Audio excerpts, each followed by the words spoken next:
আমাদের মতো মধ্যবিত্ত বাড়িতে Bangla calendar, switch board, cycle, table, jug এই সবের সৌজন্যে একটা সুন্দর ব্যাকগ্রাউন্ডের বড়ই অভাব। আমাদের বাড়িতেও কোনো অনুষ্ঠান হলে ব্যাকগ্রাউন্ড সাজানোটা যেন একটা বিরাট গুরুত্বপূর্ণ কাজ হয়ে পড়ে। তাই ভাবলাম বারান্দা কাম ডাইনিং প্লেসের এই দেওয়ালটাতে একটু কিছু করা যাক। আগেরবার সম্পূর্ণ ঠাকুরঘর একা হাতে রং করে একটা কনফিডেন্ট ফিল করছি। তো ব্যাস, যেমন ভাবা তেমন কাজ। সকাল সকাল শিরিষ কাগজ দিয়ে দেওয়ালটাকে ভালো করে ঘষে নিয়েছি। ঠাকুরঘর রং করার পর কিছুটা সাদা রং বেঁচে ছিল, সেটাকেই ব্যবহার করছি। এটা এশিয়ান পেন্টসের ট্র্যাক্টর ইমালশন পেন্ট। দাম নিয়েছিল মোটামুটি 150 থেকে 200 টাকার মধ্যে। রোলার দিয়ে আমি খুব একটা সুবিধা করতে পারি না, তাই ব্রাশ দিয়েই রং করব।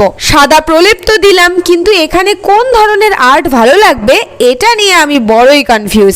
মাকেও জিজ্ঞেস করলাম, মা তো এক কথায় বলে দিল তুই যেটা করবি সেটাই সুন্দর হবে। দূর, এরম বললে হয় নাকি?